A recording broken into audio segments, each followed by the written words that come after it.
Que o seu dia e a sua semana sejam ricamente abençoados. Hoje a gente vai mergulhar numa passagem bíblica que é, ao mesmo tempo, brutalmente honesta e incrivelmente esperançosa. Estamos falando do capítulo 20 do livro de Ezequiel. É quase como um grande relatório de falhas, sabe? Uma longa história de um relacionamento que parece dar errado de todas as formas. Então, para a gente se situar, isso tudo está acontecendo lá por volta de 591 a.C. Alguns líderes de Israel que já estavam no exílio, na Babilônia, vão procurar o profeta Ezequiel.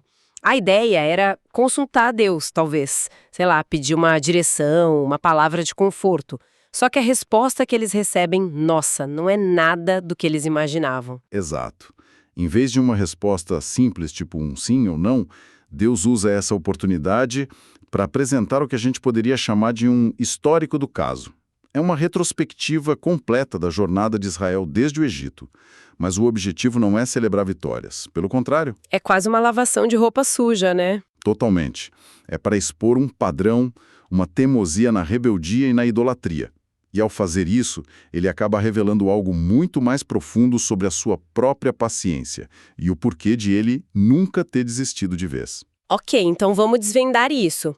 A primeira parte dessa retrospectiva é quase um dossiê sobre a idolatria de Israel. E já começa com uma surpresa. A gente tende a pensar que os problemas começaram no deserto, depois de saírem do Egito. Mas o texto de Ezequiel diz que a coisa começou ainda no Egito. Isso mesmo. Antes mesmo da libertação, eles já tinham adotado os deuses egípcios. É um detalhe que outros livros, como o Êxodo, não exploram com tanta ênfase. E qual a implicação disso? Muda tudo.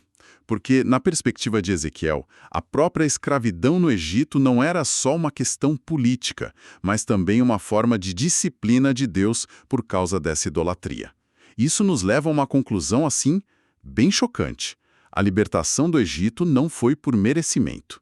O povo não merecia ser salvo. Certo. O texto repete várias vezes que Deus agiu por amor ao seu nome, para que esse nome não fosse profanado, não perdesse o valor entre as outras nações. Essa ideia de Deus agir por amor ao seu nome pode soar um pouco estranha hoje em dia, né? Quase como se fosse uma questão de orgulho divino. O que isso significa de verdade nesse contexto? É uma ótima pergunta. Porque a nossa mentalidade moderna já pensa logo em ego, né? Mas na cultura daquela época, o nome de alguém representava tudo. O caráter, a reputação, as promessas. O nome de Deus era a personificação da fidelidade dele.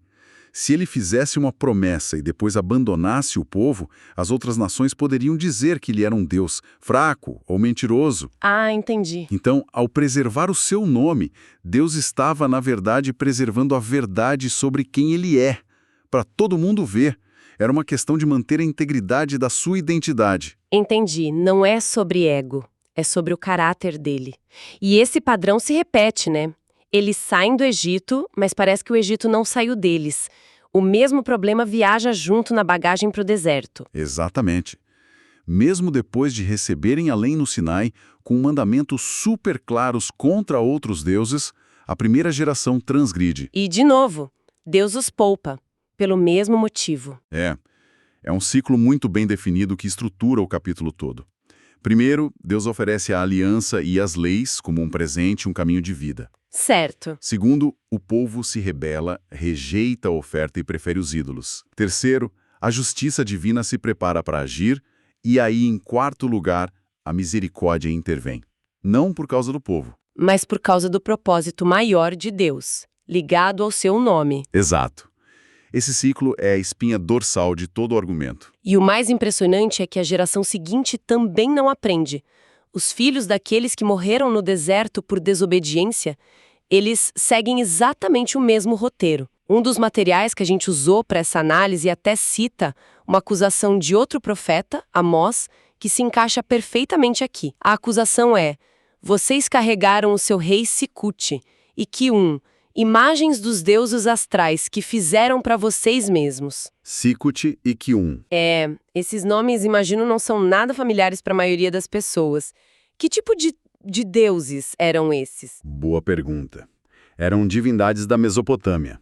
ligadas à adoração das estrelas. Sicut, por exemplo, era associado ao planeta Saturno. O ponto de Amós que Ezequiel está ecoando aqui é que a idolatria de Israel não foi um acidente, um deslize. Eles literalmente construíram e carregaram os símbolos da sua infidelidade pelo deserto. Nossa. Era um compromisso ativo com outros deuses. Então era muito mais que um mau hábito, era uma escolha consciente. Muito mais. Era quase parte da identidade cultural deles naquele momento. A fidelidade a Deus, que deveria ser a regra, tinha virado exceção. Uma inversão total do plano. Isso mostra a profundidade do problema, sabe? Não era algo superficial. Estava enraizado no coração do povo, passando de geração em geração. E essa decadência toda chega ao fundo do poço quando eles finalmente chegam na Terra Prometida. O lugar que deveria ser o palco da devoção a Deus. Vira o epicentro da infidelidade. Exato. Eles mergulham de cabeça na idolatria dos povos vizinhos, a ponto de cometerem atos que são, assim, inconcebíveis, como sacrificar os próprios filhos a deuses falsos. É o ponto mais baixo da história, né? Sem dúvida. E um dos textos que a gente analisou faz uma conexão muito provocadora com os dias de hoje. O autor argumenta que, embora o sacrifício literal de crianças seja algo distante da nossa realidade, nós praticamos uma forma simbólica disso. Como assim? Ele sugere que abandonar os filhos quando mantemos uma vida cristã repleta de ídolos modernos é uma forma de sacrifício. Uau!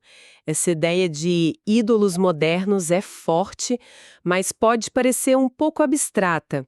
Na prática, o que seriam esses ídolos? É sobre passar mais tempo no celular que com a família?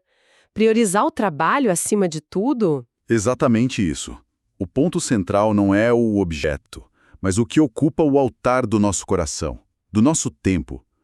O texto de Ezequiel choca porque o sacrifício era literal, físico. A provocação para a gente hoje é pensar o que estamos sacrificando, de forma figurada, por deuses como o sucesso, a aprovação social, o conforto, o entretenimento. Quando essas coisas viram o centro, a gente acaba sacrificando relacionamentos, valores e, no fim, o futuro espiritual de quem está ao nosso redor. Nossa, é um ponto muito pesado e que força a gente a olhar para dentro. Chega a ser desconfortável. E é nesse ponto de total decadência, quando parece que não tem mais saída, que o texto muda de direção de um jeito impressionante, não é? Depois de um histórico tão sombrio, como pode haver esperança? E essa é a grande virada do capítulo. A promessa de restauração que aparece é poderosa justamente por vir depois de um diagnóstico tão brutal. Mas não é uma graça barata, sabe? A promessa tem uma natureza dupla. Primeiro, ela é precedida por um juízo severo. O texto é claro, Deus vai separar os rebeldes, purificar seu povo. Eles vão passar por um terrível juízo. Então não há restauração sem purificação? De jeito nenhum. Só depois disso, para aqueles que se voltarem para ele, a promessa de uma restauração completa. E essa restauração não é só sobre voltar para casa, fisicamente. O texto fala de uma renovação espiritual profunda, certo? Muito profunda. A promessa é que toda a casa de Israel, finalmente unida, vai servir a Deus em pureza na sua própria terra.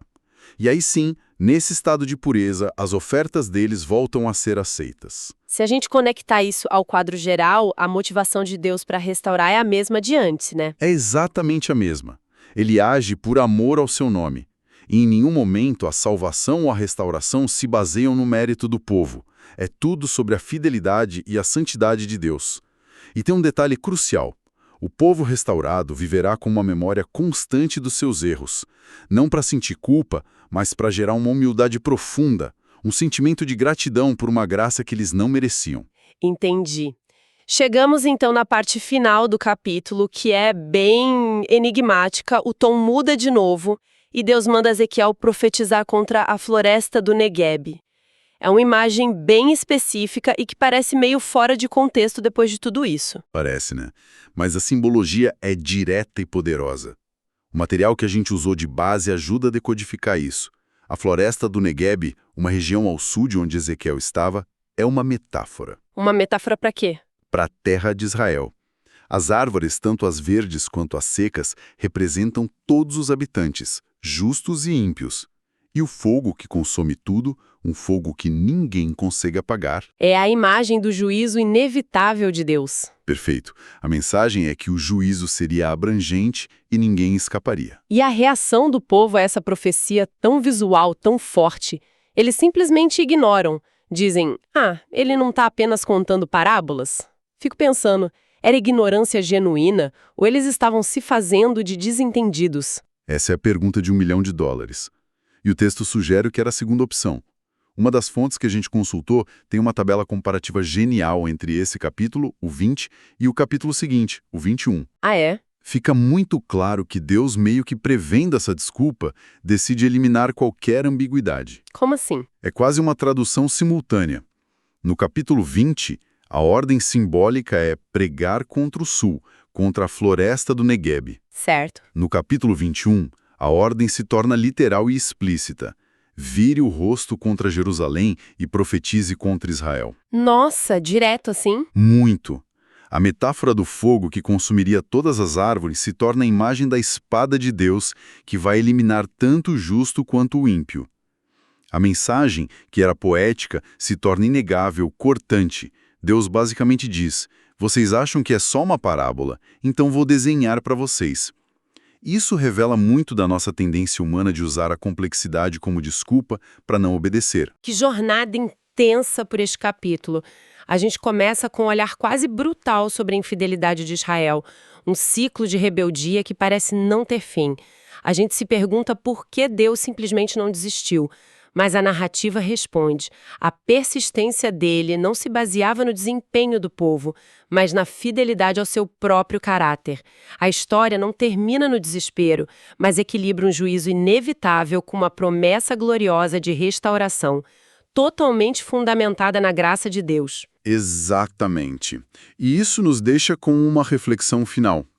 A reação do povo à parábola, descartando-a como algo complicado demais, é um espelho.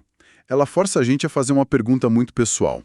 Quando a gente se depara com uma verdade que nos desafia, que mexe com o nosso conforto ou exige mudança, qual é a nossa primeira inclinação? É a curiosidade de tentar entender, mesmo que doa, ou é a conveniência de arrumar uma desculpa para ignorar? A gente diz, isso é muito complexo, é só uma metáfora, isso não se aplica a mim, só para poder continuar como estamos. É uma pergunta que vale a pena ponderar. Deus abençoe todos os ouvintes.